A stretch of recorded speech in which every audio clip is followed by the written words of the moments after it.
Well, ladies and gentlemen. First of all, let me get on the right screen. I thought I took that off, but I'm here, well, by myself. But my crew is going to be here soon. But I'm here. Welcome to another edition to another installment of hashtag Fade to Black. I am your host, Donna Alamonte Morris, and just at the nick of time. I'm here. Had to get my mic right. Got you. What up, Beast Johns? How you doing, man? No, I'm in there, baby. Striving and Uh, thriving. I wish I could say the same. Let's just say I'm gonna be on one today. Don't feel I'm bad. gonna You ain't the be. only one. Yeah. This is one thing that I'm gonna have to address, man. I mean, uh, I realized the past couple, and you probably can tell me if I'm wrong. There's been a couple of opening statements where I was always on one. Tell. Hey, I can't say nothing because there's been a couple of them where I was secretly talking, getting some shit off my chest. Yeah, and and let's say it's gonna be about a post that I seen today. You know what? I'm gonna let you get started, and I'm gonna go ahead once everybody else started to No come on in. problem. So let's. Yeah, it seems like we both got something that we need to get off our chest. So let's hmm stop talking about it. Let's start being about it. Let's go. hmm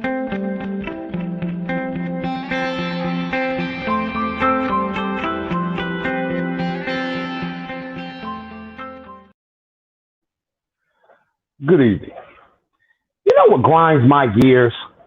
I mean, just really sticks in my craw is when you work with individuals who feel as though a label automatically gives them certain liberties that they normally wouldn't have outside of that job. For those of you who are wondering what I'm talking about, I'm a grown ass man. I'm 36 years old. There's no reason for you to try to talk to me like I'm 17, especially when you're only 27. You're an adult. I'm an adult. If I come to you as an adult with civility and manners, I expect the same type of reciprocation. If you are in a position where people have to come talk to you, regardless of your personal feelings about that individual, you still respond to them as an adult. You don't put your personal issues in a professional setting. Because see, what happens is you don't know the type of personal feelings that the others in your professional setting have towards you. So I will keep this short and sweet. Don't run your mouth to me like you older than me and think I won't put my fucking hands on you. If you are grown enough to disrespect another adult, then you should be grown enough to defend yourself if that other adult wants to put hands on you. If you're not willing to get physical with anyone over your thoughts or your personal feelings, keep them shits to yourself. Okay? You ain't got to like everybody you work with. Hell, I don't like 97% of the niggas I work with. And when I say niggas, I ain't talking black folks. I mean all the ignorant motherfuckers that work up there. All colors, all creeds, all races, all nationalities. I don't like 97% of them. Don't whatsoever. But when I'm at work, we work together. We talk together. We socialize. We be civil with each other. And when I'm back in the real world, if I happen to see him, I acknowledge him. If I don't, all the fuck well. So before I just start ranting some more, keep it short. My opening statement, once again, treat adults like adults, especially if you want that same type of treatment. If not, you better throw them hands. And I'll leave that for my opening statement. Well, Beast Johnson, now it's on me. So I had an opening statement about Dr. Sella Emanuel. I've been wanting to talk about this for a long time. Um, That would have been my opening statement for today. But until I seen this, I seen this post today, and it just pissed me off to the core. So hopefully I get this uploaded on audio. So this is why I'm going to read this. I'm not insulting anybody's intelligence.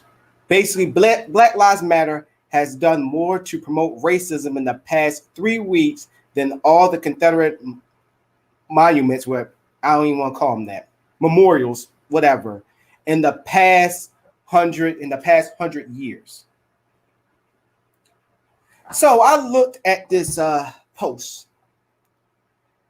and going by name Christy, and she's from here in the state, Spokane, which is on the other side of Washington. Yeah, this came from a white woman. So Black Lives Matter is now a group of racists? Like, really? Now, I'm not saying all white folks, but then again, I'm sick and tired of saying that too. Because you got our own that's saying Black Lives Matter is racist. So let me tell. Hold on, I even took myself off the screen. Let me tell y'all something about when y'all post shit like this. You are in your own little bubble. And I'm mainly talking to my black folks, because for y'all posting this shit up are really living in a damn bubble that shouldn't be living in a bubble, because your bubble could easily get popped. Unfortunately, if you do not have a skin color of whiteness, your bubble won't be that hard to pop. Post this mess. But you know what, Morris? Let me wind back. For those who sit there and say, well, it's my post. It's my freedom of speech. It's my freedom of religion. Here's one thing that they didn't tell you about the first damn amendment, jackass. It's consequences for the actions and the things you say. Going back to my boy Beach Johnson, you're not going to talk to me like I'm just some kid knowing that I'm older than you. Your actions have consequences. Even the things you say have consequences. So when you post mess like this and you start getting a backlash, and then you be considered a racist, or a black person that posts something like this get called a coon, you invite yourself for that. And for you to sit there and then say that, well, you know, because I put on this shirt today, ladies and gentlemen. I'm going to go ahead and take this screen down. I put on this shirt today. And majority of the people that sit there and they post this mess, and you go to and you approach them about it, they're going to be like, well, I understand, you know, what happened was wrong, but still they got to comply with the law. And, you know, we got to think about our police officers. You know what? Fuck that. Literally, fuck that. I'm trying to keep it, try not to cuss too much, but I just want to put that, I need to put this off there because it's been on my chest. I know y'all gonna sit there and say, well, George Soros, he's funding Black Lives Matter. He's a Marxist. He's this, he's that. Well, Estella Manuel, she was funded by a Tea Party campaign that is right-wing. And that group she's with started in March. So it has no history. And my whole entire statement would have been that she was full of shit. Completely full of shit. Even though one of my panelists is in full support of her, I still, because 2 weeks is already done and over with. All those three things that I said, nothing happened. She's not a martyr. She ain't dead. She's still alive and kicking. And then the latest news report, she's walking back on the statements. A cure is when you take it and you're cured. But all she's saying that it was a treatment. That's all she said. She walked back on statements on saying that it's a cure. But that's for another statement. But let's go back here to Black Lives Matter.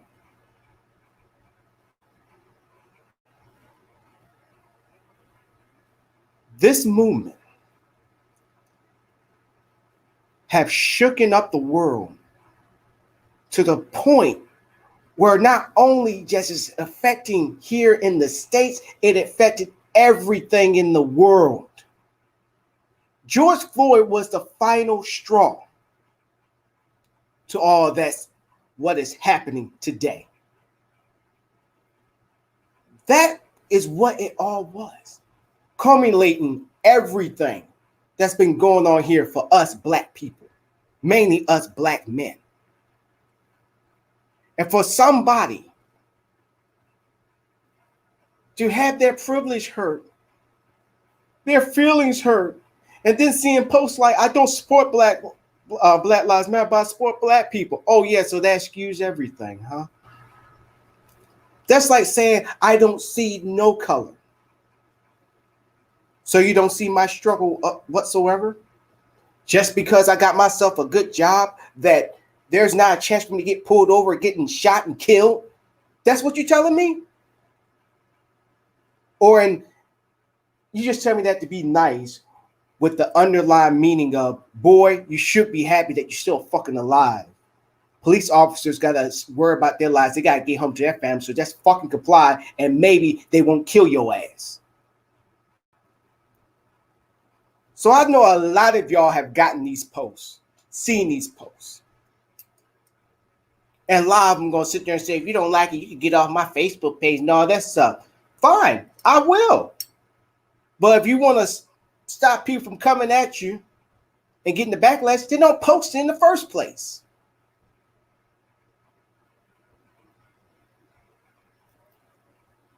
I am definitely not going to keep letting this get away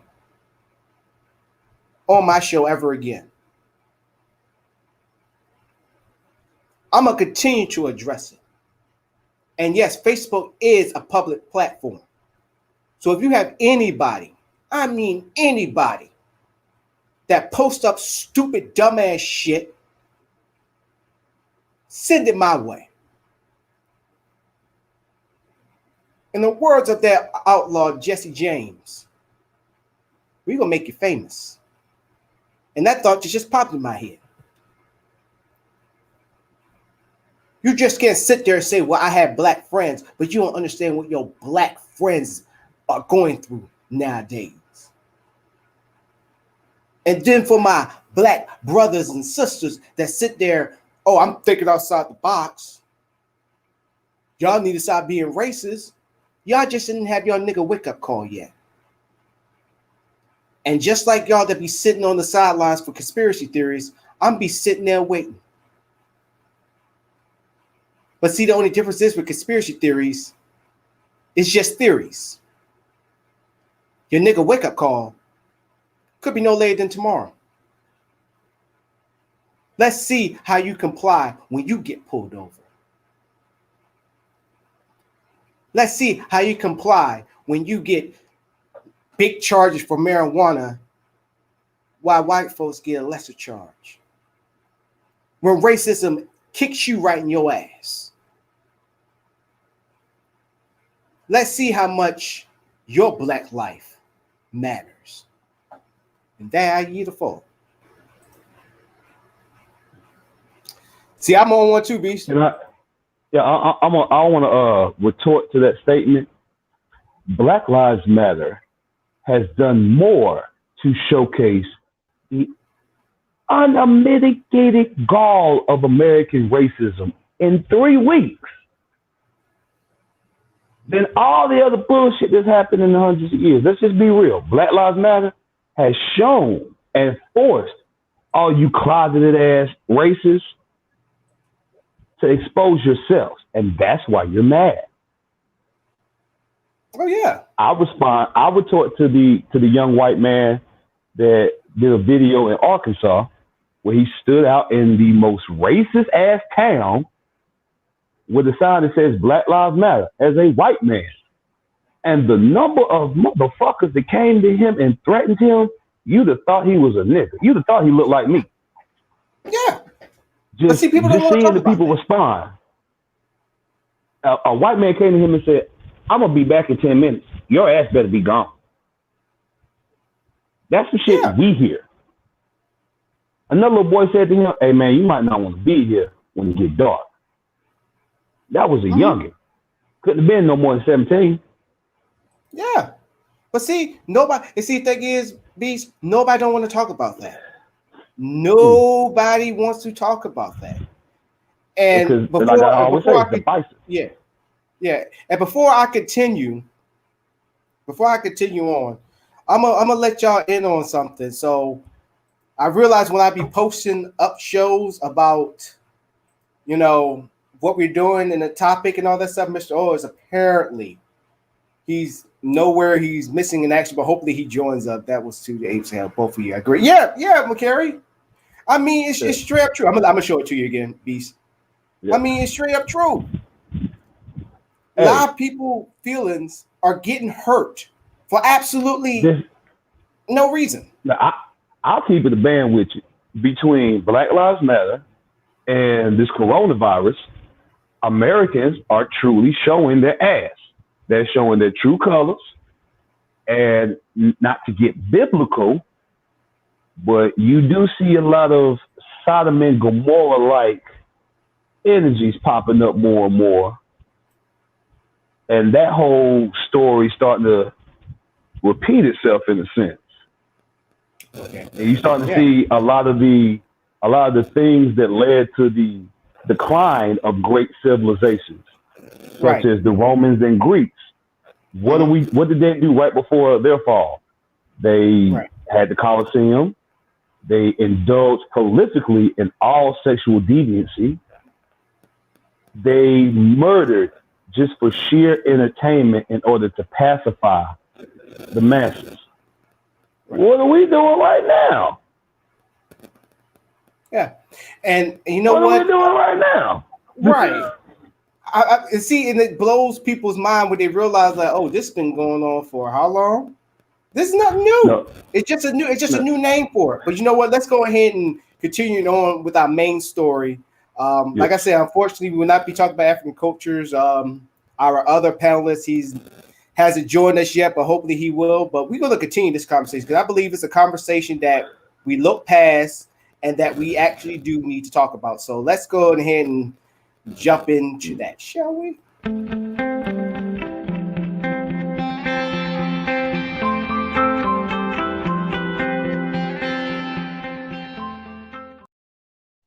All right, so let's get into it. So,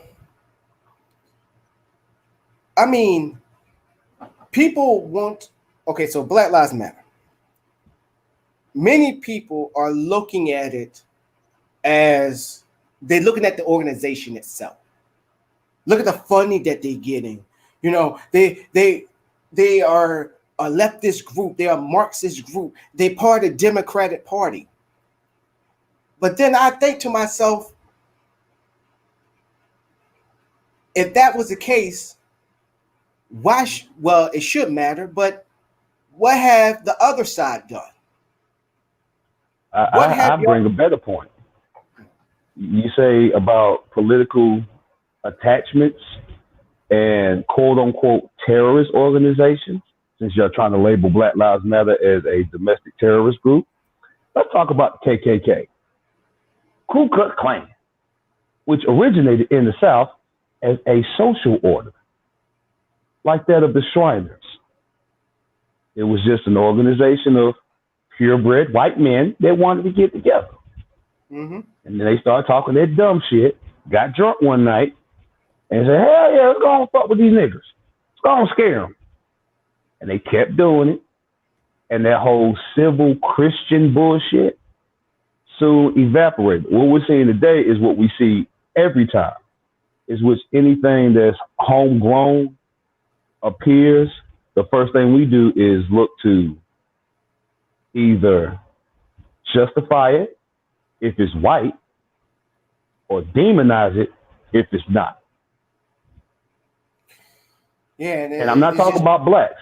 I'm talking about every other race that's ever stepped foot on this soil has been demonized when we come together or when we make a stand. But when we speak on issues that affect us as well as others, we are deemed and demonized and vilified, saying that we're trying to separate. No, y'all are trying to control and Yeah. subvert and submit. We just trying to live. Right. And that's what the purpose of Black Lives Matter. That's it. Stop looking at it as an organization and see why they're doing it. It's like Yeah. when we talk about these cases, they always say, okay, we don't get all the details and all the facts about it. Where you see it on TV, where you actually see it being recorded. What more can you say? And then the body cam shows it all. Oh, well, we need more facts. We need more this. We need more that. Are you kidding me? What are you not seeing? And seeing this is I don't why. see anybody.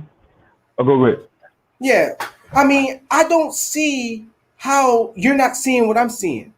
You just can be like, and then expect to come on my house and have a barbecue. That's why on my opening statement last time, I mentioned. No, that was actually what's that? I don't think it's my opening statement, but it's one or two. I mentioned y'all should start questioning your friendships. I never came to that point where I'm like, question a friendship. But you gotta think about it. If you cool, and I actually wrote a post on my the Alamonte show, on my 24-hour blog. I wrote stating that you one minute they're your friend in your face, but then on Facebook they will post something like what I just showed. They will post, I support the police. Like, if you just comply, Black Lives Matter is a farce. It's a group controlled by George Soros and all that stuff. And then you expect to be my friend? And then you will use me to prove that you're not racist. Oh, I got black friends. I hang out with a lot of black friends. Okay. Go into a real black neighborhood without your black friends and see how you survive with that thinking. Because nowadays, this new generation is going to test you a gangster. Step your ass out here in the hood. Yeah. Your ass out here in the hood and they think you really about that. Yeah. They're going to test your gangster because if they find out that you wrote some racist stuff, they're going to find you like, oh, is that dude right there? Is that, hey, dude, explain this. Not even explain this. Like, is this you? Yeah. This you, right? Now it's going to be like, this you, right? And this is your post, right? Yeah. Yep. Now you knocked that. Yeah. You hit like old boy from Friday. Yep. You got you're going to hit that little boy from Friday at the next. Now you're going to get hit like that little nigga. That little dude going to run up on you. You ain't going to see nothing. You're going to hear a whole bunch of big dudes and be like, yeah, that's me. Look down and see this little nigga. And then you're going to see this little nigga fist. Mm-hmm. And you out. Right in your face. And he's here. Mr.O. Before Mr.O jumps in, to go with your statement too about friendships, I've had conversations with my white coworkers, especially when we started getting to this point, and I told every last one of them, this is the time when you need to stand up because you look the part. And for you white people that are cool and y'all look in the middle, like you might be racist, but you also might be cool as fuck. Y'all the ones that need to stand up. If you're not racist, step up, make it plain, make it clear. Support. Yeah. Because right now, we going off face value. We treating y'all like y'all been treating us. So if you look like you might be racist, I'm not going to fuck with you. And the second you say something that might be deemed as racist, I'm just going to drill the point. You're a racist cunt. Because you looked the part. And then you said something stupid. Yep. So if you're not that, we implore you. We urge you to stand up. Those who will not stand up for anything will fall for everything. And I'd rather stand like a man than lay on my back like a bitch. Right. And unfortunately, we Wow. got Sorry to be no, I hate to be no bold about, but we are reaching a time That where is very civility. chauvinistic. yeah, Yeah, That's very I'm being real though, because chauvinistic. we're getting to a point where civility is all but dead. yeah, We've been civil, we've been respectful, we've been gentlemanly, we've been mannerable for hundreds of years. We've tried to play it your way, but we're being true gentlemen and true respectful people about it. A true gentleman is ready for some gangster shit. right. Oh, they're ready. A true gentleman will help your mama across the street and then slap you in the mouth because you didn't do it. Yeah. And honestly, we should go back to that. But other than that, Yes, Mr. we O, should. yeah. That's gonna be saved for another show. But Mr. O is here.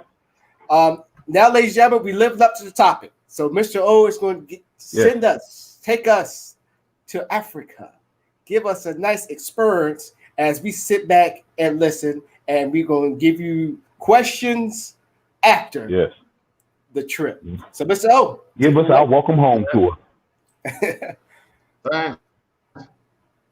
Well, I have prepared for the program today to take you back to, yes, Africa.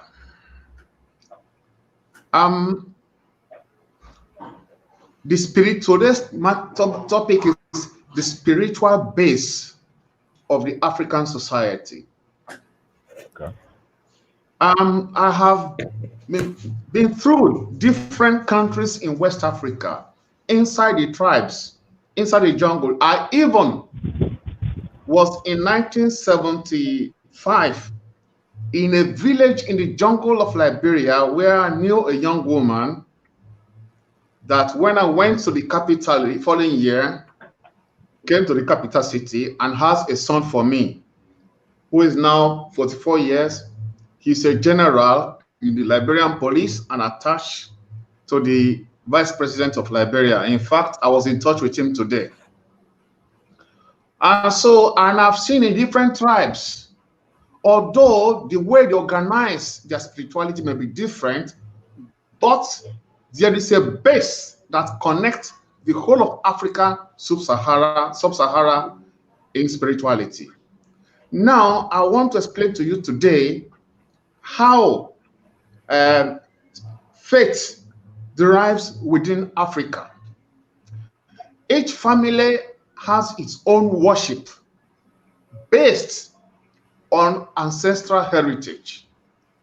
The wife inherits her own ancestors and also join the husband in the worship of his ancestors. In fact, the husband supports the wife in the yearly ritual of the wife when she pays homage to her ancestors. But the ancestor of the man is the ancestor of the whole family.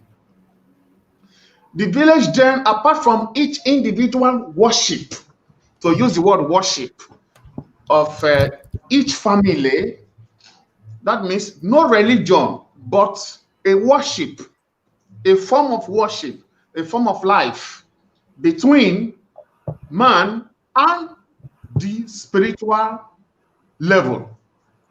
In the African tradition, there is freedom from worship, but also there's one sanctuary where some priests do their own rituals. It becomes the protector of the village. The villagers are not obliged to worship with them, but they cover up that spiritual entity which protects the village. In African tradition, there is freedom of worship, no convulsion.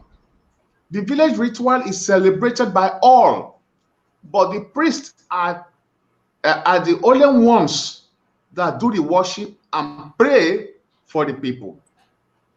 I have seen this in many African villages. Places where priests worship are sanctuaries found in the bush or by the river side.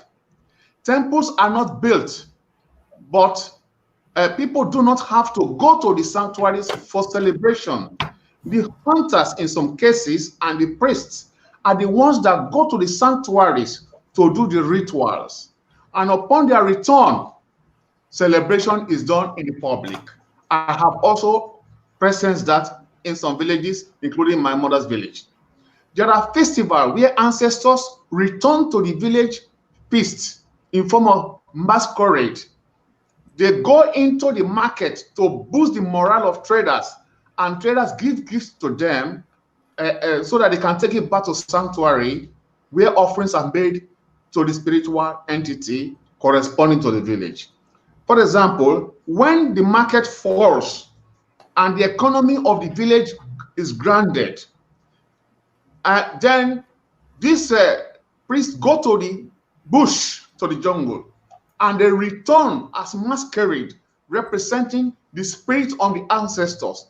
These are the ones that go into the markets and they spiritually move the economy. I've also been present in one of those markets. They buy from traders, and in a ritual, that ritual of buying is the one that reactivates the economy of the village. These are the very examples. Like in Yoruba land, for example, the village market is in the sanctuary around a tree, which also has the grade of a spiritual entity.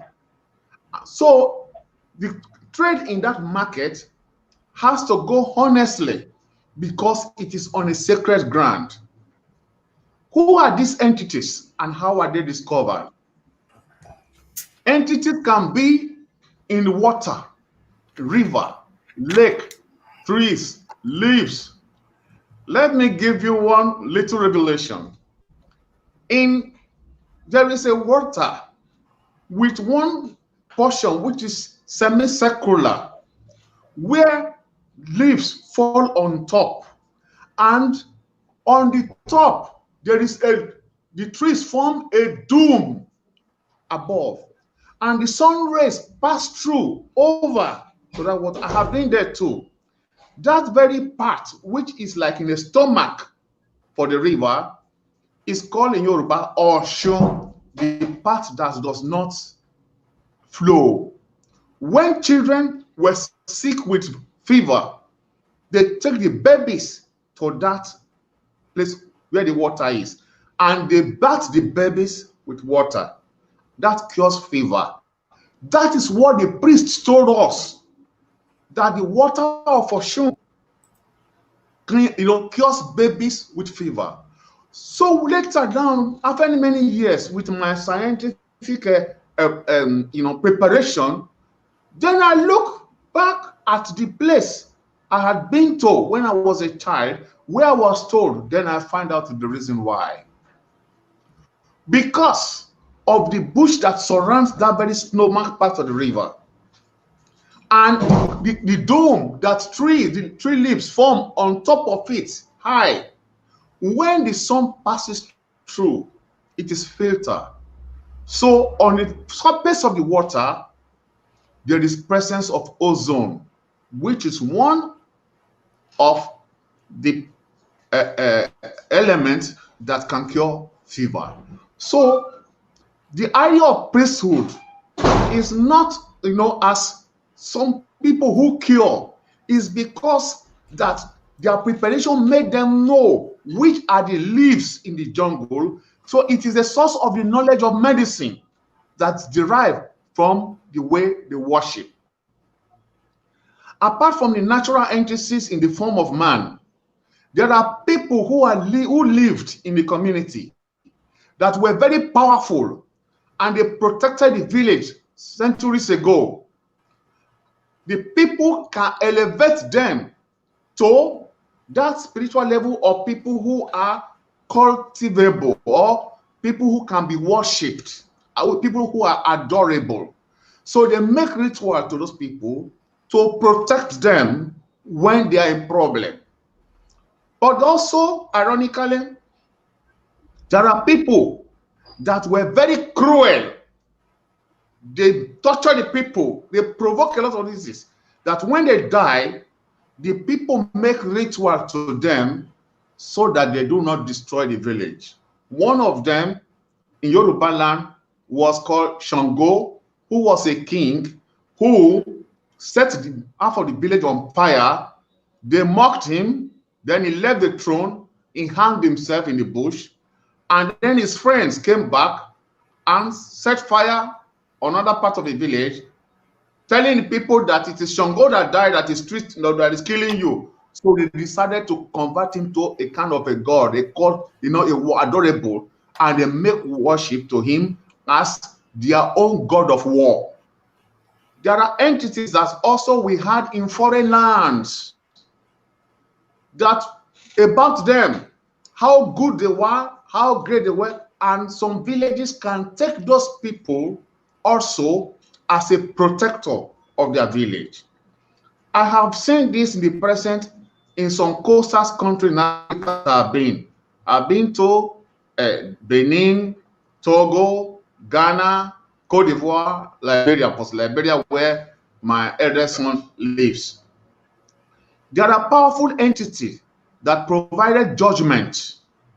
When people fight one over one another, elders will not settle. Then they take them before these sanctuaries to swear an oath. The liars among them die. There are in my tribe, Urobo land, we have one called Eni and one tree called Agalope. They are sacred entities. When there is a quarrel, big quarrel between two parties, and the older people cannot separate them, they take them for divine justice around that tree. That tree, they will swear to that tree. And those who lied, that has been the case. Now let me bring you home to Yoruba land.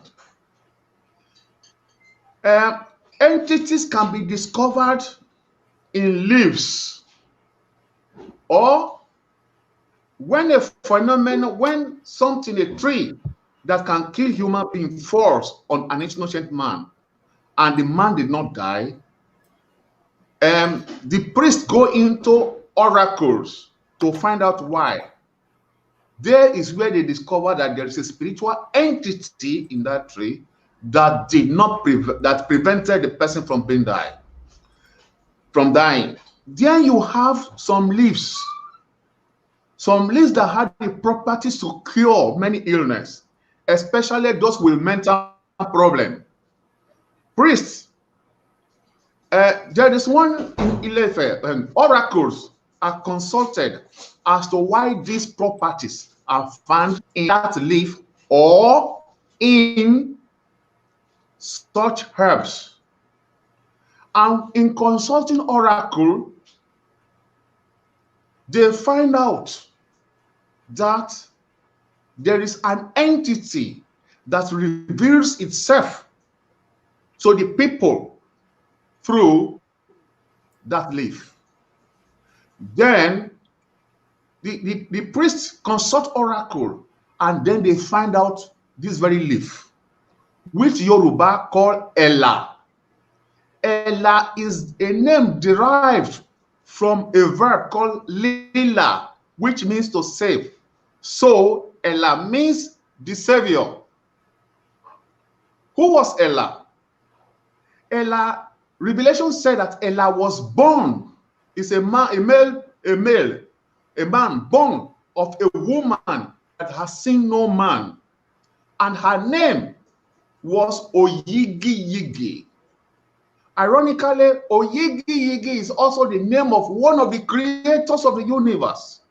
So this woman was elevated to the highest level of divinity because she was the mother of the savior that we call Ella. During his time on earth, Ella, the savior, he preached peace. Where there were conflicts, he gave peace. those with mental problems, he healed them. Even a king that had his kingdom upside down was healed by Ella. After that, which his kingdom was restored. But humans later on did not value the work of Ella. So Ella got annoyed. He ordered that a rock be thrown from the heavens, and it was lifted up through the skies. After some times, trouble started among men, diseases, natural disaster. The men started crying out, asking Ella to come down. But Ella refused to come down again. Then I was studying one psalm of poem of Ifa Ejiogbe. That is the superior of all the oracle. Then I read the reason why Ella refused to come down again. Wonderful thing is that all spiritual entities require offering. This very particular entity called Ella, the Savior, refused to accept any gift or payment. When he heals, you offer him money, he refuses. Ella will take nothing.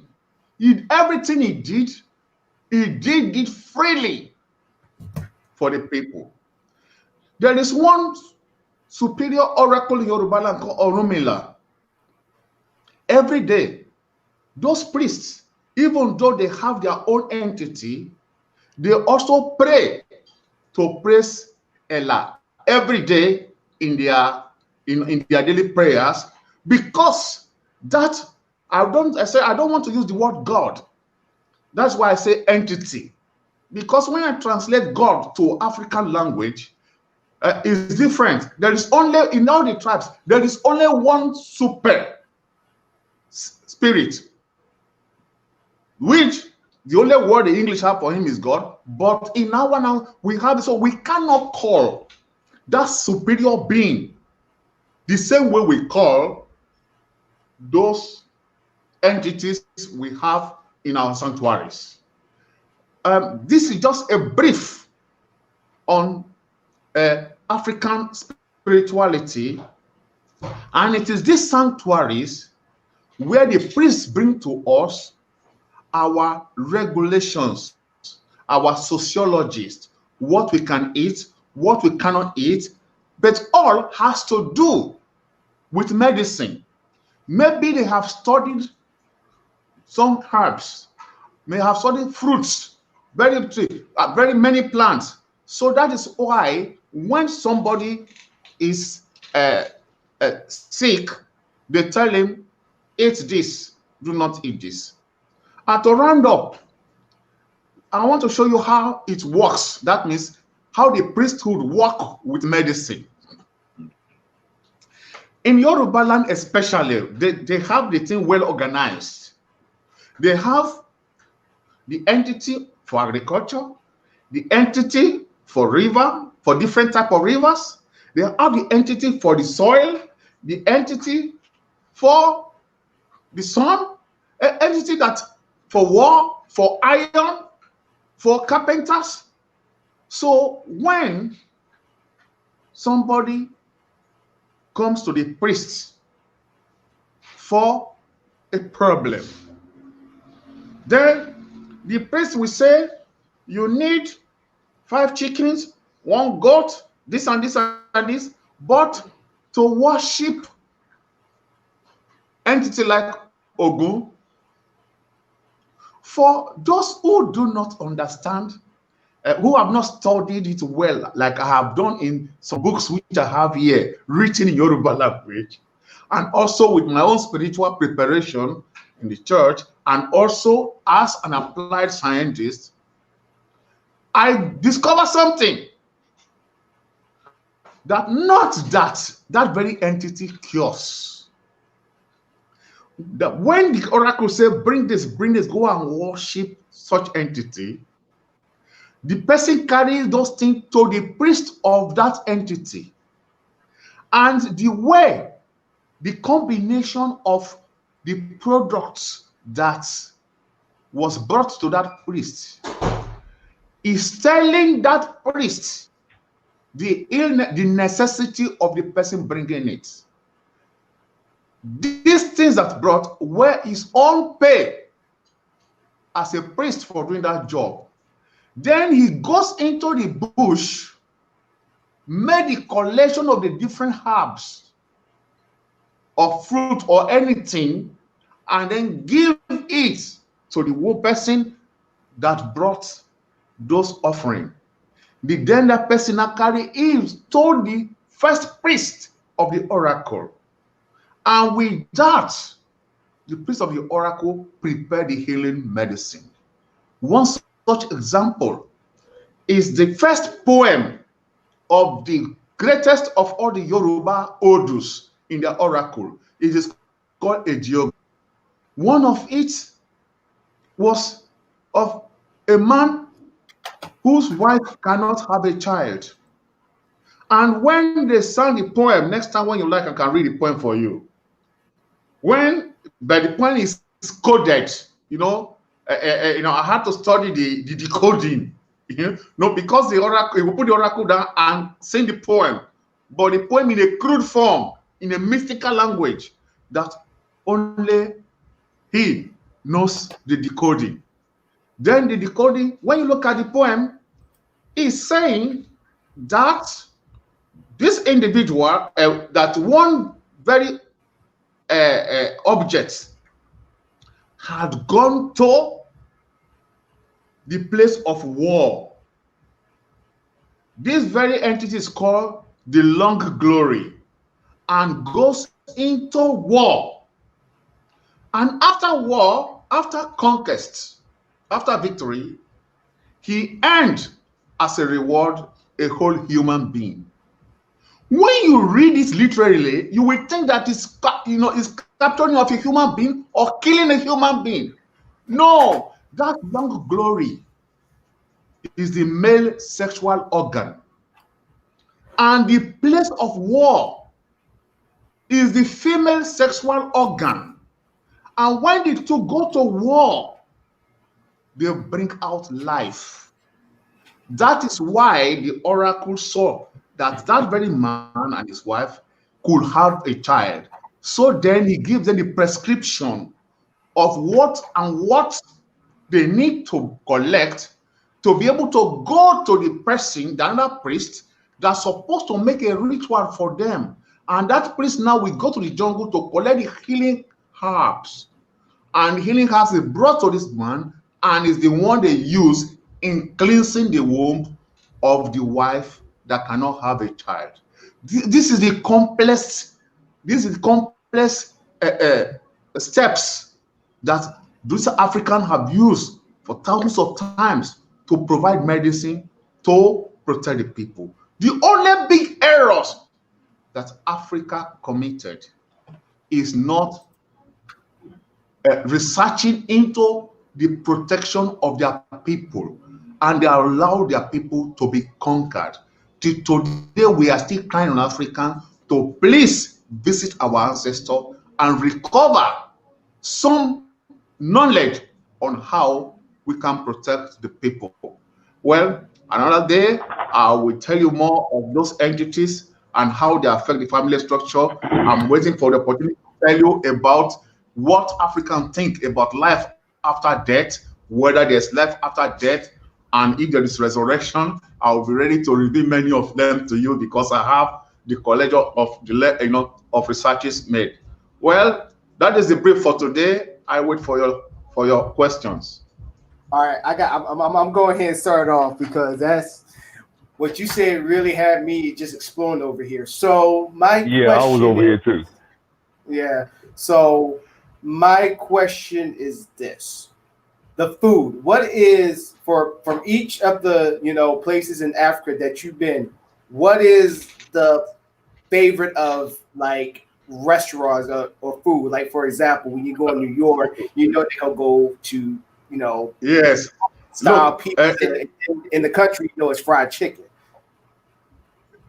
Fried chicken. Well, fried chicken. No. Look, the food that is very common in the whole of West Africa is based on cassava. What's Then that? Based on what? cassava. Cassava? Look it up. Cassava. Cassava. See, this is why I'm happy that I have a thing called Google. So I'm about to just say it. Yeah, the Cassava. cassava. Look, Is that a let me melon? tell you. Here's the definition of it's underground. Is it like a type of melon, almost like compared to almost compared to like a watermelon, cassava? I've heard that term before. And I was like, cassava melon? No, it's not a melon. Melon is different. Let me show you. Hold, let me see. Is it this? Hold up. Yes. Okay. Let me tell you guys. Where there is cassava, there can never be hunger. Never. Look, a woman just plants behind her house 100 cassava stick plants. There is food for a whole year for a family of 10. A family of what? Yes. It contains different kind of food stuff. He's not lying. It contains a milk that itself is a source of food. Then it contains when grounded and the milk is milked out, what remains is also a source of 5 different dishes. Where there is cassava, there can never be hungry. And in fact, you can just peel it, cook it, and boil it. Once it's done, and accompanied with palm oil, look, the stomach is well fed. That where there's cassava, there can never be hunger. You know, I'm about to show this to everybody just in case they are intrigued. But go ahead with the question. Yes. Then we have my question for you, Mr. O, would be would you say, because from what you were telling me about spirituality, and I love the point that you made about not using the term God, because as you say that God in Africa is kind of spread out according to a personal situation. But from what I gather from what you were saying is like, well, we have the supreme power, or as we say in America, God. But then yes, the supreme power is over everything. But in Africa, they understand that spirituality, there is one God above all. But religiously speaking, depending on where you are and what you do, you may you may worship that supreme power in a different form. Yes. You worship him as a farmer versus a fisherman versus a hunter or a protector. Yes. Would you say that African spirituality, in a sense, is religious unity?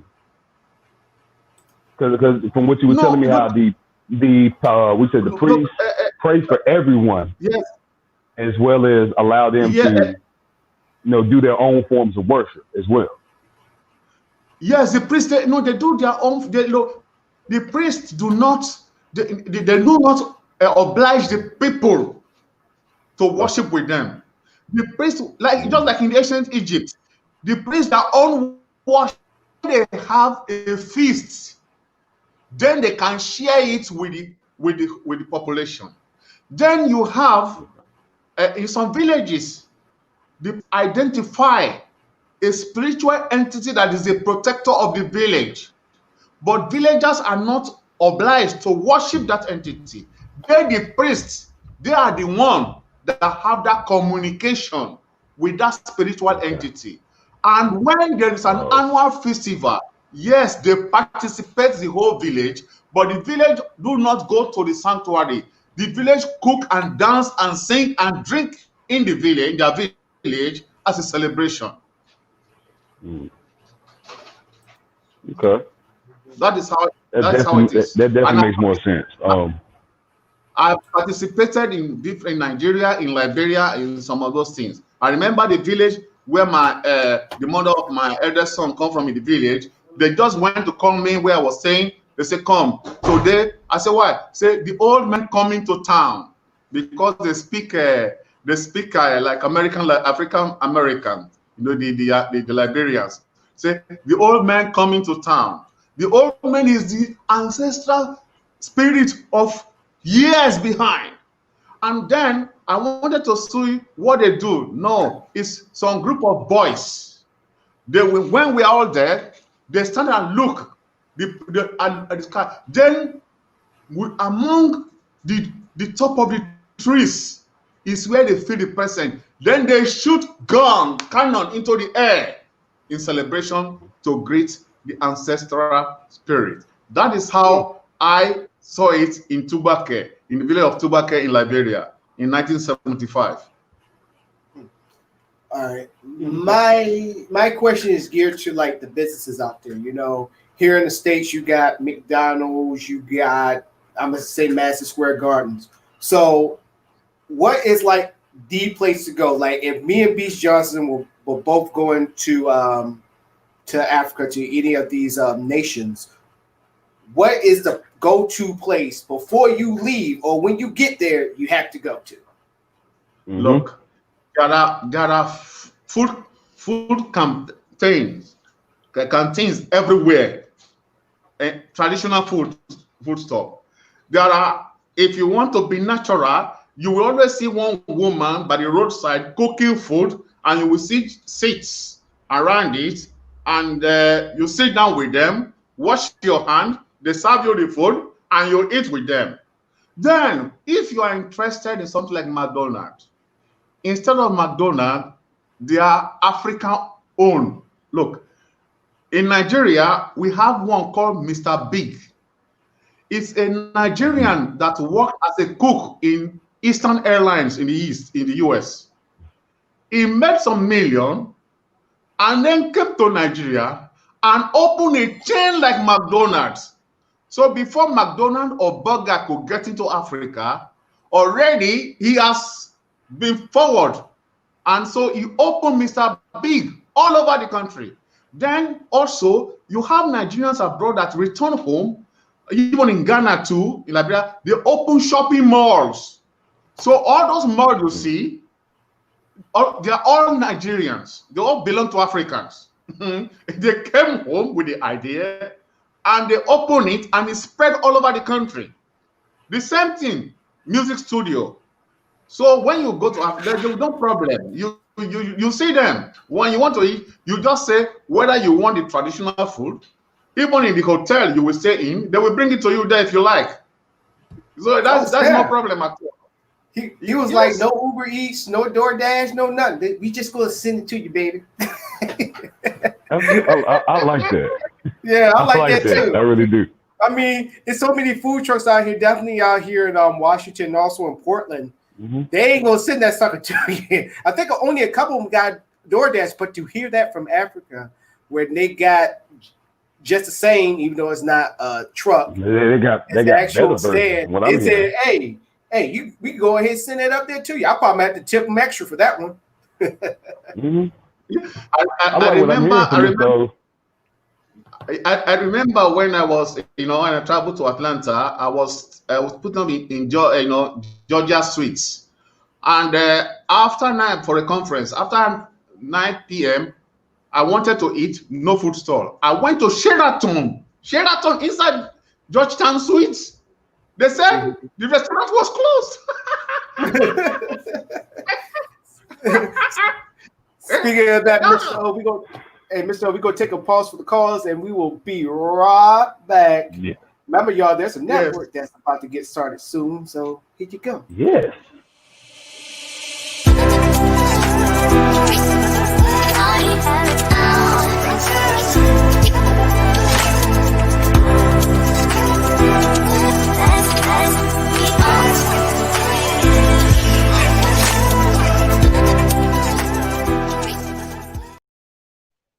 Ladies and gentlemen, welcome back.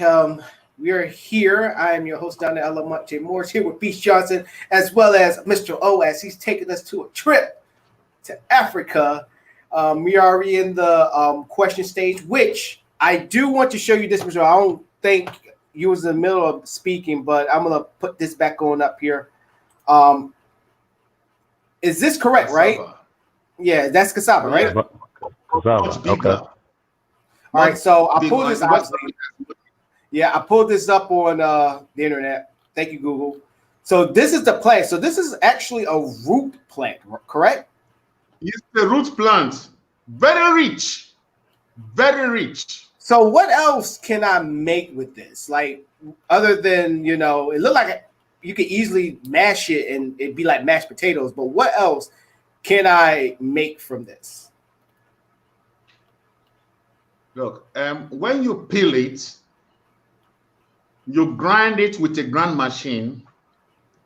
The milk that comes from it is a starch, and that starch with palm oil makes another dish that you can eat with your hand. And then the paste that is left behind, you dry it on the sun. You dehydrate it. Mm-hmm. Then after that, it is toasted on a pot to cook it, and it becomes dried grains. When I was in a village, which I lived 2 years in a Yoruba land called Imodi in Ijebu land, the only food those children eat, this very grain, I'm telling you, dried, fried grains of, of the granules of this very product, is soaked into water, and you drink it. Oh, there you go. With a spoon, with hand or coconut, and you have food. Your stomach is ready for the whole day without hunger. Then students who live in the boarding house, that is the cheapest food for them. They buy it, and just as students, I don't mind them. The students, they always have their own. They give a name to it, carbon granules. That means it's grinded. They put sugar. They soak it in water, put sugar and milk, and with spoon. That's another thing I have to tell you. How do we eat in those places? You don't I got a question for you. Friends do not eat in different plates. They put all in the same bowl, and each one with a spoon eats from it. Oh my gosh, that's go ahead, Beast That's Johnson. dope. Oh, my question was: are there any other universal fruits or vegetables that can be found in Africa like that? Because I recall a conversation that I had some time ago with an African, and he stated to me that watermelon was one of the most universal things. Yeah, that watermelon. Yes, but there are two kinds of melon.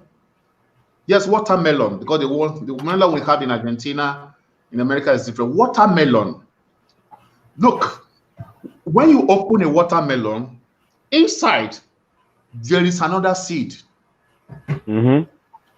That seed is the sort of one of the most nutritious and delicious food you can see. But you don't eat it alone. Yeah, look, that seed is dried. It contains a cover. Then there are machines that, or by hand, you can peel the cover off. Then you see the white, fresh meat of the seed inside. That one, look, when you grind just a small quantity and you add it to a vegetable sauce, you will savor the most delicious food you can ever imagine.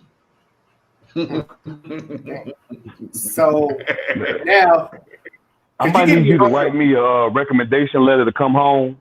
Yes. We call it in Nigeria, call it egusi. When you see a Nigerian, tell him that you want to eat egusi soup.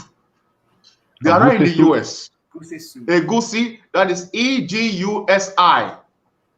Egusi soup. Yes, so you want to it is accompanied by another, mashed potatoes or mashed, they will give you all the combination complete. Wash your hand. You eat. Look, when you eat it, when you eat it very good, let the Nigerian woman prepare it for you. You eat it and you will lick your hands. Look, oh, it's like that. Look, you got that stuff sound like oxtails and rice right now. Go with your woman. Go with your woman and enjoy it. After that, you will make each other happy. Y'all heard it from Mr.O. Everybody out there with relationships, go get you some of that Uber. Go get you some of that soup. Go on a dinner date. So, Mr.O, my next question is this. So now I'm moving from food to sports. People don't understand that majority of the sports stars actually comes from Africa. So so my question is this to you, dealing with definitely with football, ladies and gentlemen. I know we call it soccer over here, but they call it football over there. Football. Soccer. So so when they see their own go to these teams like the number one Liverpool, I'm gonna put that shout out to Liverpool. Manchester United. Boo. So and also them. They all crowd around and watch the TV as they publicize that in like movies and documentaries.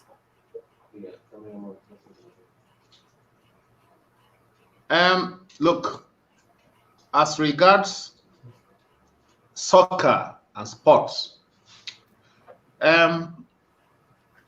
they emigrate because of the millions of dollars that they earn abroad. This is where we shall need African American superstars. Those African Americans that have become giants in sports in the US, they can go into Africa to help organize professional sports so that African youths do not have to immigrate. That look, when if you I'm talking about Africa sub-Sahara. Look, there are talents, but you have they need the knowledge like you have in the US. So these African Americans can go into they can go into the Africa and get license with a small investment. They will create professional and then create the mysticism of African sports inside African soil. Because I know that the FIFA, this has been something that's been going on for years. They had a scandal where they was actually making training facilities, definitely in Ghana, that they were going to have like the next generation come up, but none of that funding came into fruition. And now there are places where they're supposed to have all these facilities. They're basically left abandoned. So what do you have to say about that? Because that's really leading into, what you're saying. Yeah, Africans have been good in many business except in sports. Our African mentality cannot allow us to pay millions of dollars to a sportsman when salaries of professors are low. That is why. So we need somebody from the African American in the US to storm that continent and create a new system of business out of it. Yeah, you got people like that. I asked you a question. Since you're speaking about that, my question for you was about the more, if you could speak on more the traditional African sports. I do believe there's a form of like Senegalese wrestling. I can't think of the name of it. It's like extremely it's like mix of rugby and sambo and UFC. It's like it's very full contact. Yes, it's look, there is something like the one you say in Senegal, like wrestling, that is all across the belt of Africa. In Yoruba, the video I saw about it, it's I couldn't think of the name of it. I just remember the video was taking place in Senegal. Yes, every tribe has a name for it. The Yoruba call it Ijakaji. Look, it has a spiritual origin. It does. It does. Yes. That's why I asked you about it. Because it is those who went to do rituals that came out, and when the drums were beating,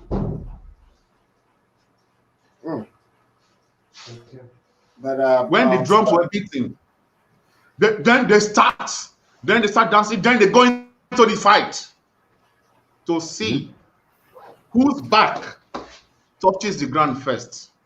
Right. There are some people who are like cats. There are some people like cats. By the time their back want to touch ground, they turn around and they're on their feet. Yeah, I see. So, okay, the question I have for you is this: since you posed a statement about African American sports, the African American athletes were to go over to Africa and start, bring their expertise and structure to African sports. I pose instead of going to the markets that we assume that are already filled up, like soccer and all the national sports that we do now, basketball, football. Why not try embracing the wrestling? Because in America, mixed martial arts is on the rise now. As far as fight science and competitive sports, that's the biggest one right now. It's over boxing. I agree with you completely with African American coming over. I feel like, well, what if we just go over there and instead of trying to bring American traditions to Africa, we should take our American structure and business ethics and use it to uplift and showcase the areas of Africa and sports that's found within Africa. Yeah, to the mainstream. Yeah, it will be a great hit because it will boom tourism in Africa. That means you build stadia around African traditional sports, especially this one. But let me tell you one thing: those who participate, they are not trained like the one in the Western world. All of them go to spiritual. Yeah. I will personally tell you, Mr.O, that the athletes in Africa, in my personal opinion, I feel like they are better equipped because they have that spirituality that strengthens their mentality. Yeah, that is why I say they can go forth in a stronger position as opposed to the American athletes who build up their physicality first and try to enhance their mentality with no sense of spirituality. Yeah, that's why I'm telling you that, look, if you arrange it well, you will organize world contests in the continent that all televisions all over the world will watch. But I'm telling you, all of them will go through you don't need to provide it. Don't worry. Just set up the organization. Their families will take care of them. Yeah. So like I say, the video I saw of them training and them getting ready, it was almost likened to the days of the Colosseum and the gladiators. Yes. But it wasn't there wasn't that extent of bloodshed. It was still man to man civility. Yes. Two men are going to walk in, but only one man is walking out. Yes. Who's the stronger man? Look, no, in this case, nobody dies. Exactly. One bet, the winner stands up. Look, and picks up the loser. Look, it will be very entertaining because when you think the body is hitting the ground, his legs are on the ground first. That's what I like. It's simple. It's like, hey man, his back touched the ground. He lost. So going back to the business thing, other than sports, Akon he came in and he he got light. Yeah, and then also he started Akon. He actually started a business. I don't know what the exact business, but he started businesses up in there. He said that if you want to start a business easily, come to Africa, because he said in 3 years your business will be a multi-million-dollar business. He said that's how Mr. Akon is actually an individual you would love because he's an individual. He's born. He's Senegalese. His father is from Senegal. His father was an important man in Senegal. He made himself important in America, and then decided to go back home. And instead of me spending millions of monies in America, I'm gonna spend that same money home. And he went back home and did that. I'm also planning something like that. I missed it 3 times, but I'm still dreaming. In fact, now I'm even mounting a server to be able to offer, administer medical services to the people. Now I'm training my nieces and nephews in Nigeria if they can do the marketing for me. Africa is still the biggest market you can imagine if you have creativity. Go into YouTube and put Lagos. You will be amazed. Just put Lagos, Nigeria. Lagos is one city in Africa that if you want to invest, you never lose. Look, Lagos was founded on a spiritual base before the white man landed there, and then they seized the island. Lagos, the Lagos Island was founded by a prince from Edo that conquered up to Togo. That is why Dahomey is called the Republic of Benin. Then it was their military camp centuries before the Portuguese arrived. When the Portuguese arrived, they saw the island surrounded by a lagoon. That is why they call it Lagos. Lagos. Huh? Out in the outskirts of Lagos were many sanctuaries, which I saw some of them where it has now been rebuilt to make that place a booming business center. I can't tell you lie. The images coming from Lagos, they want to make Lagos better than Dubai. I believe it. I've seen some pictures from Angola as well. They say the same. They look good. I say just put Lagos Atlantic City in YouTube. You will see what Nigerians, many that return from abroad, are doing to that city. It is incredible. It's incredible. My son here saw what we call Banana Island, where a house cost $1 million. If you have an idea, if I go home, I will not go to Lagos, I will go to my tribe, of course. But when you from America come to Africa, just think of Lagos first before Accra. Look, they have a class, a business class. They open the doors for you, but do not go there to look for a job. Bring the idea. They will give you land. I'm looking at pictures. I've been listening, Mr. O, because I damn sure am. I'm looking at pictures. I'm gonna put this up real quick. I'm actually looking it up. That's nightlife right there. That's beautiful. That is beautiful. It's kind of got, because I went to Puerto Rico. I went to Puerto Rico, but I looked at a couple pictures before this one, but this one's giving me a nightlife Puerto Rico vibe. and San Juan. This right here is kind of giving me the San Juan feel, but you can easily say like Miami, somewhat. I mean, that is Lagos. Look, it's incredible the way they built Lagos.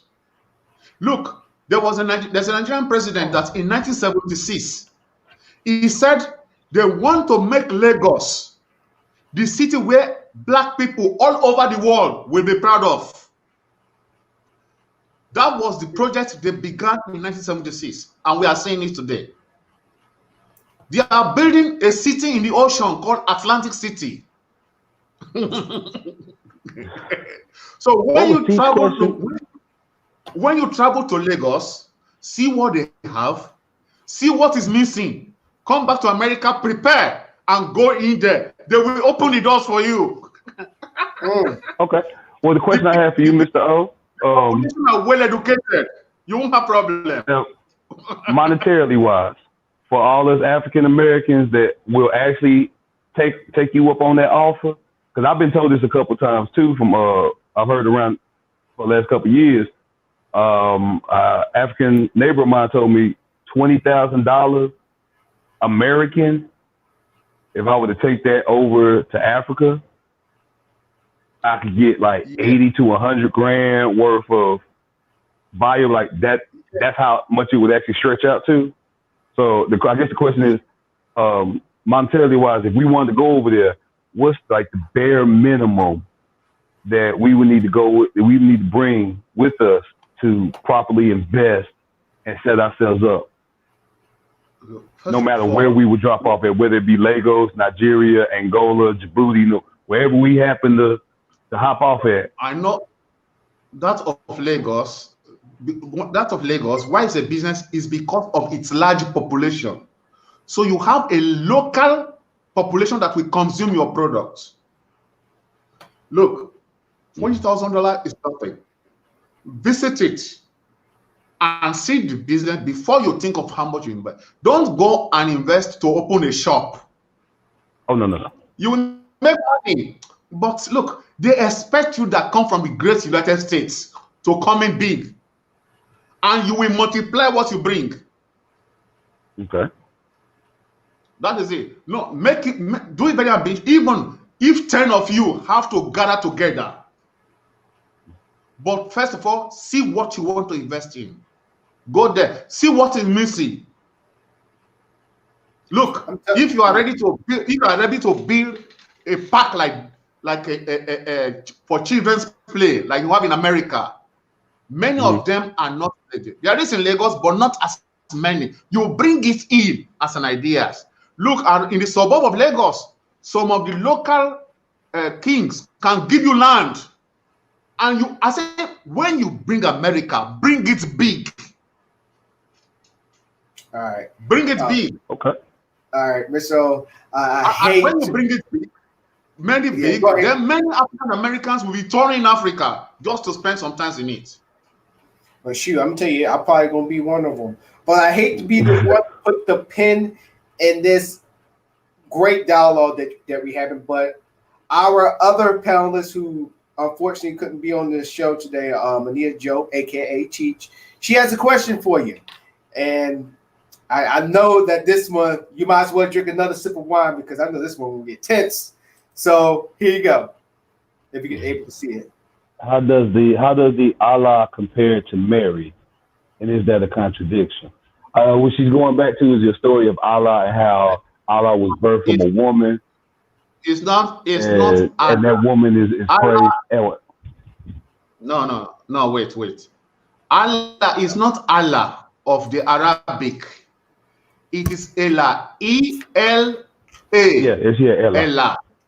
With the E is with a point under it as an accent. Ella. It comes from a verb called lila, to save. Just as we have names derived from verbs in English.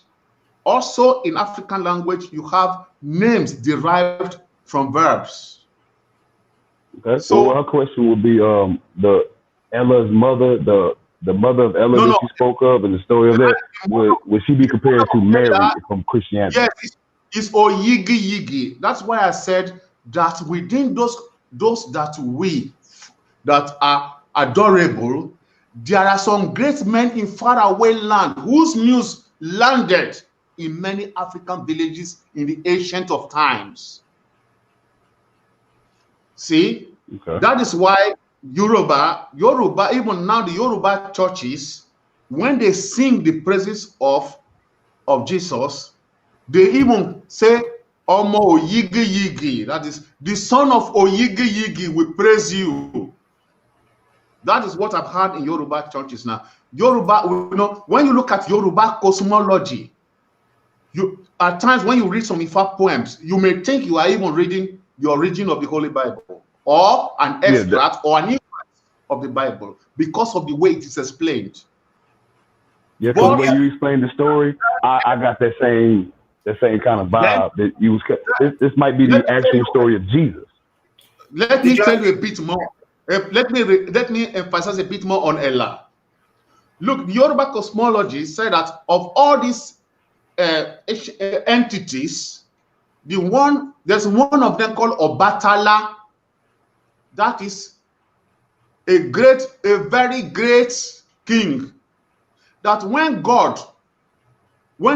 Olodumare, that means that very mighty one that shook the skies in creation, when he wanted to create human, he asked Obatala to create them. So Obatala, from the mud of the skin, created two molds, a male and a female. Then Ella was with him, and it was this Ella that was the one responsible for forming the eyes, the nose, and the genitals into male and female. Then in the poems of Ella, which I have here, next time when you like, I can read it to you. It's a very short poem and translate it to you. The poems they sing to Ella say that Ella was born out of Agboniregun. That means Omo Bibi Inu Agboniregun. That Ella was born out of Agboniregun. Agboniregun is one of the name of the Almighty. That Ella was born out of him. And that this Ella was so loved by that mighty creator that Ella is the son of Ella Omosin. That is, Ella is the son of the one that we all worship,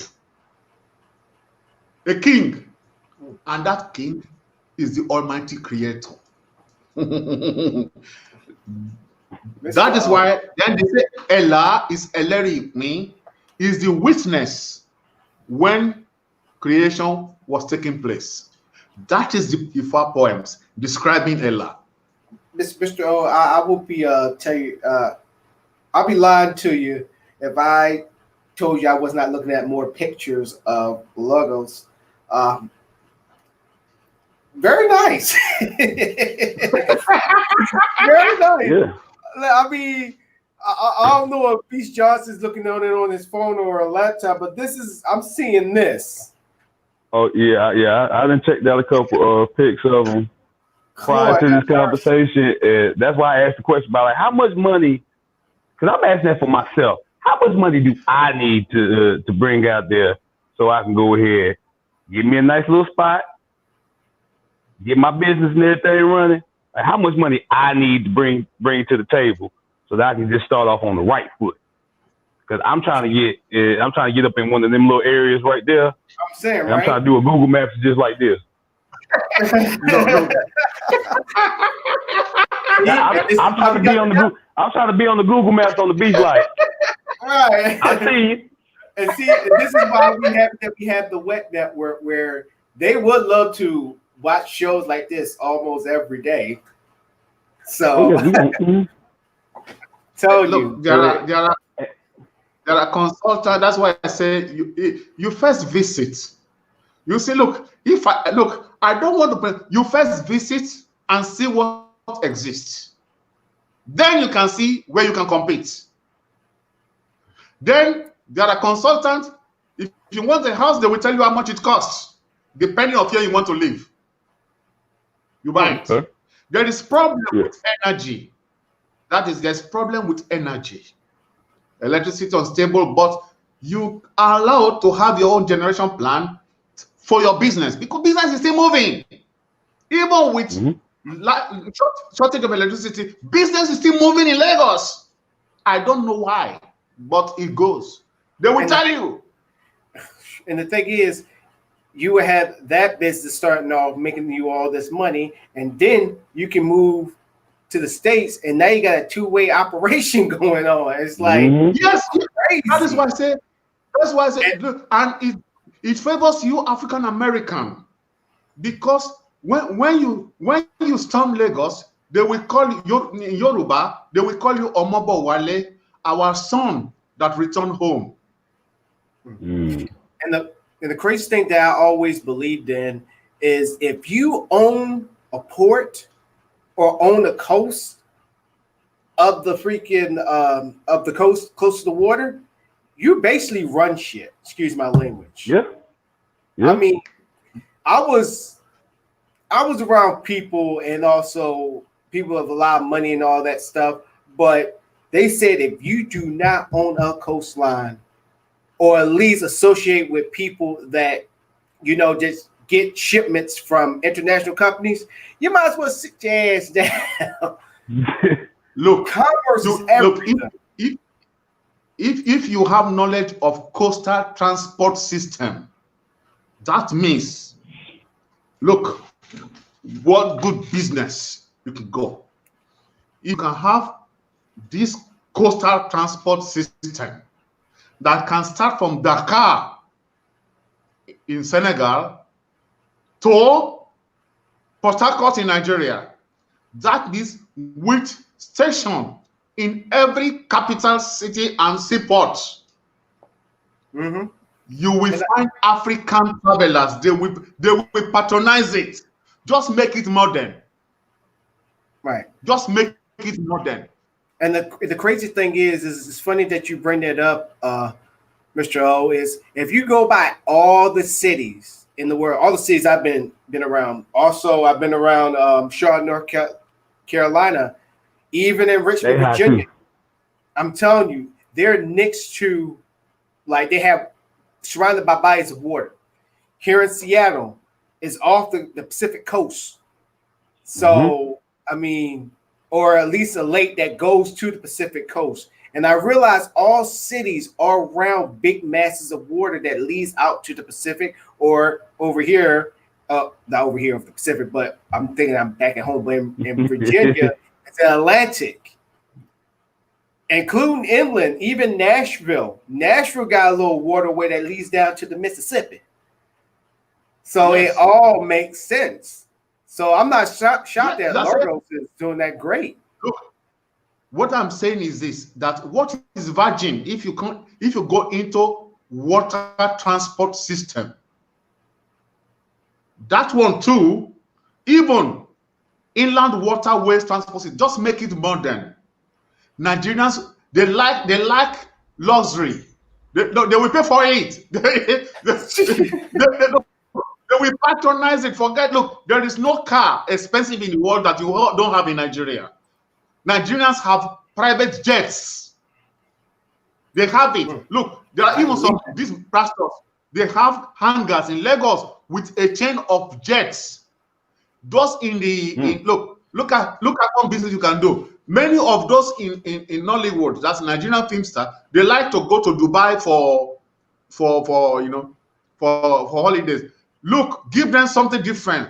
Give them this take a coaster, this boat, luxurious boat that people, the cruisers, just get one cruiser, organize it for inside the sea parties.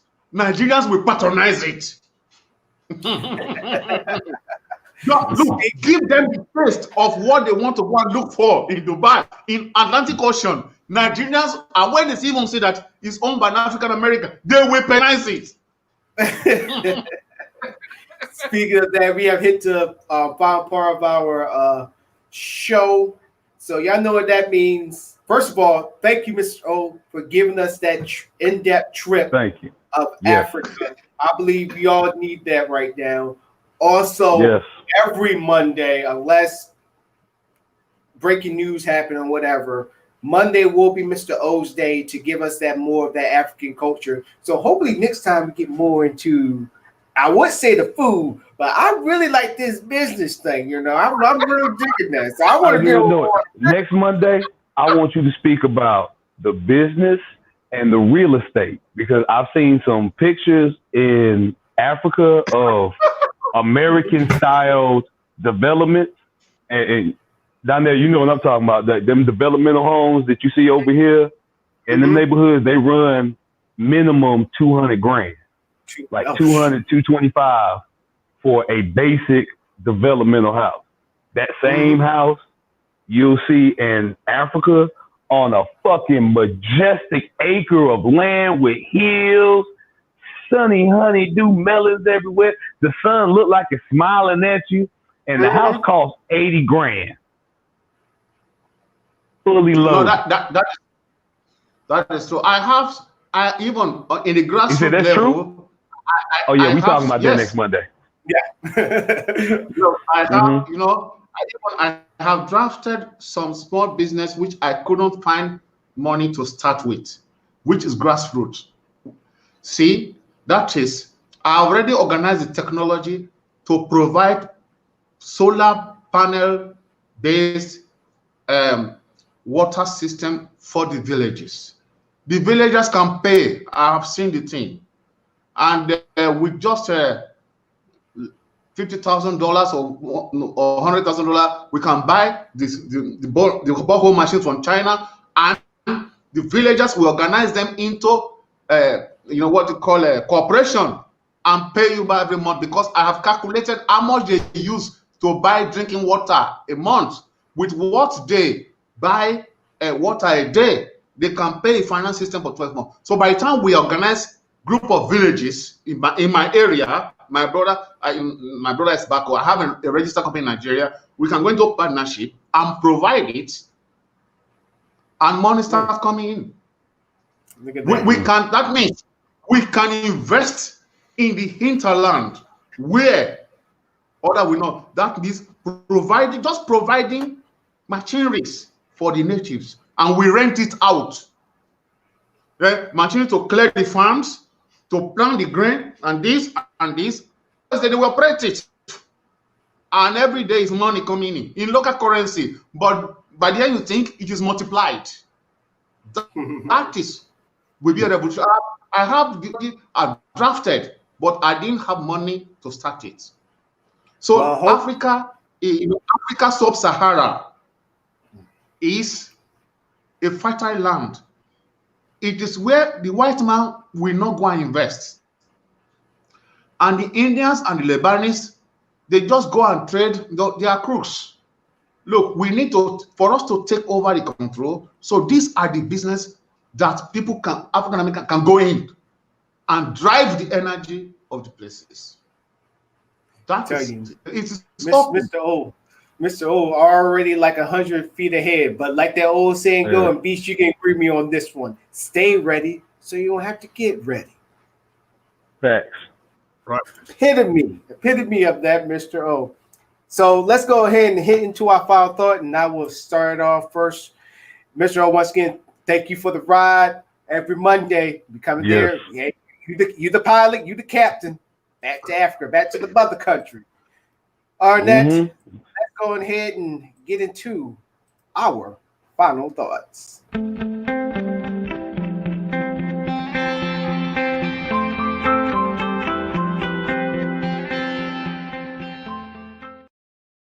Also, ladies and gentlemen, I want to shout out to RealCheddarBoyPopcorn.com once again. Don't forget to check out their website. They got 12 different flavors of popcorn. One of them is, I'm keep advertising this, the birthday cake flavor, also their chili cheese flavor, and also their cheddar. And also they got the caramel too. So check out realcheddarboypopcorn.com. Once again, at realcheddarboypopcorn.com. I bought me 5 bags. I only got one more bag left because my girlfriend keep eating all my stuff. But anyways, I'm happy how this show ended. I started this show on a real, foul mood. Had to get something off my chest. But I was happy that Mr. O did his show. He gave us a real big insight into Africa. And it really had me smiling, and it really got my mind going on like, hey, I really want to go see Lagos. I really want to check this out. And then also the root plant cassava, if I say it right. I probably say it wrong, but if I can find that here, I am definitely going to find some recipes and cook it up on that. But see, this is the one thing we should be doing. I know we're going through some tough times, ladies and gentlemen. I know I got on the shirt, but also we need to know where we came from our ancestors.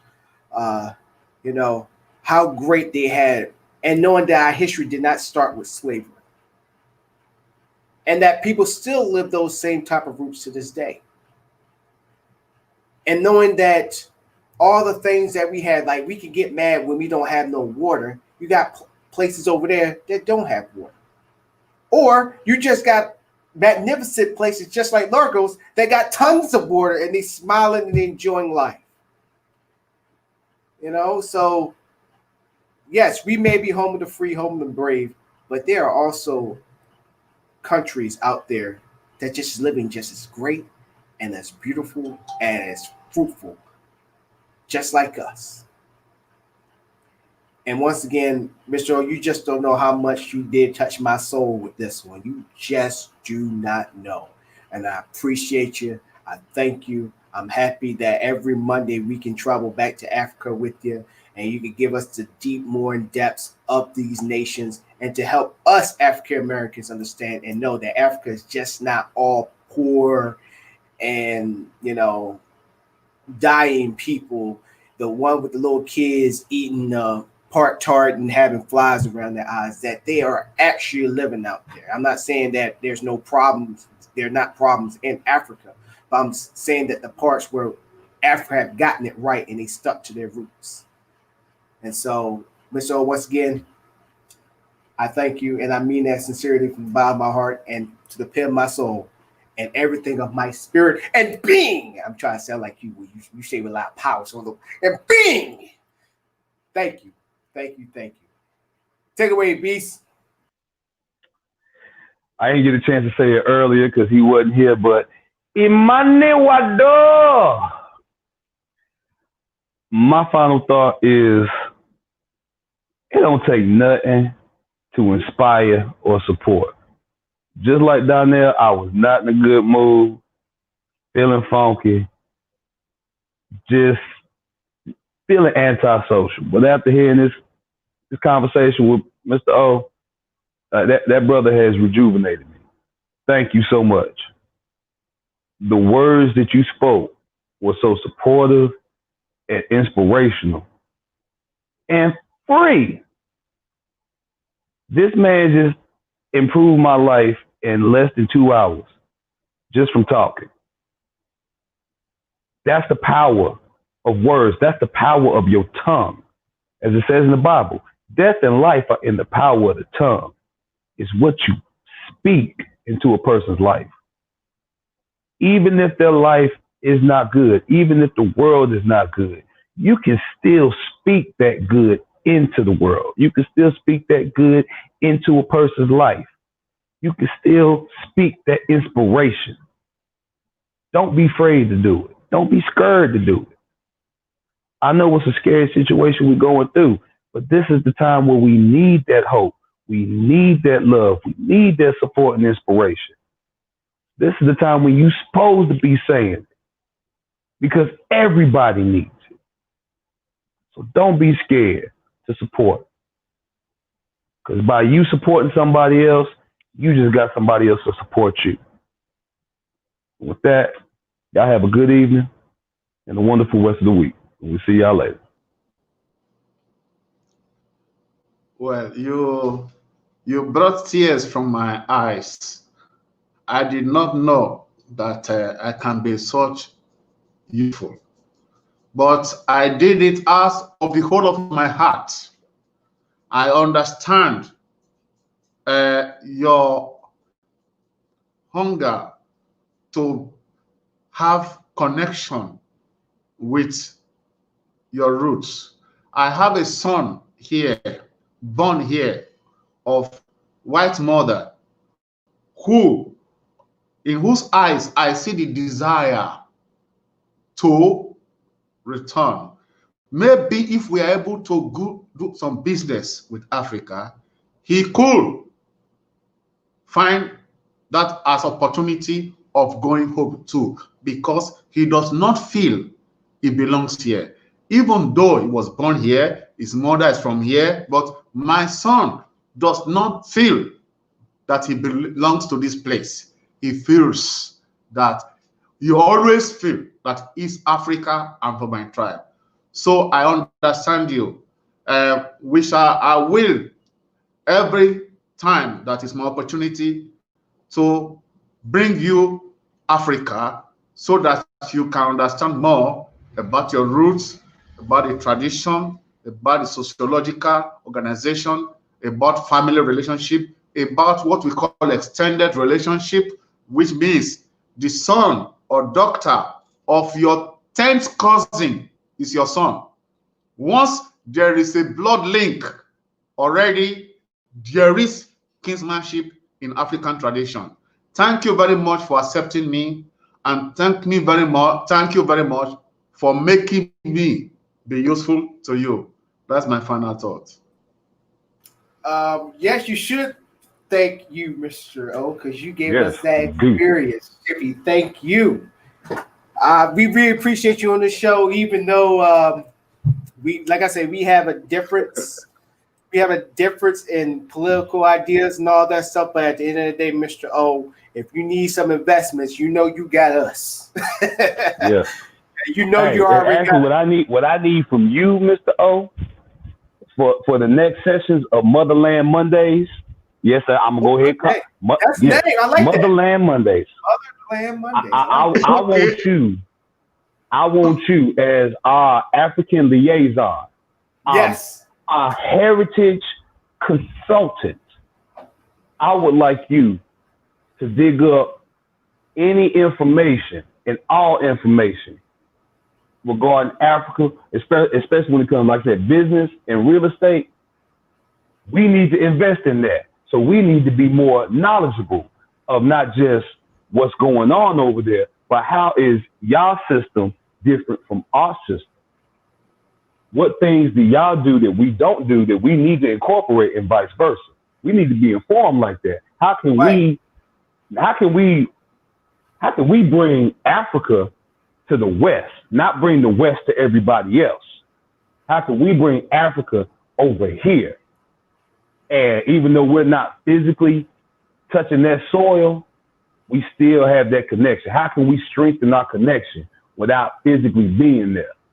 For those that don't have the means or don't really want to go back to Africa, they want to bring that Africa here, or they want to still have that connection. Give us that insight. Help them. Did also on the spiritual type too. I believe we should get in touch with our spiritual side, because it's you're either a Christian or you follow Islam, but we also need that African inspiration on what they did. We need to understand spirituality from Africa, because spirituality came from Africa. So we need to understand the true essence of spirituality. Now, I go back to what I said earlier about the whole religious inclusiveness. We need to know more about that stuff. Right. Which also you can post on the page too as well. You can post on it. That's not just to Mr. O, it's also to YouTube Johnson. Y'all can post on it. So this be your like African, like, hey, this is a new business coming up, or like, hey, here's a tip about Africa and all that stuff. So y'all can actually post, which y'all all can follow the Alamonte Show. Go follow it on Facebook at the Alamonte Show. We go obviously our shows come up on here live, but also we're gonna start posting stuff. And Mr. O, he's gonna be posting on Africa. And speaking of the next show, Beast Johnson, your center stage where you be talking about music and the culture of music, what's popping today, and all that great stuff. So I can't wait till Wednesday. But Mr. O, once again, I seriously deeply thank you. We need that. We needed that. We needed that.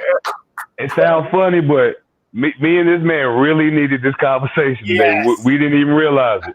We really needed this conversation.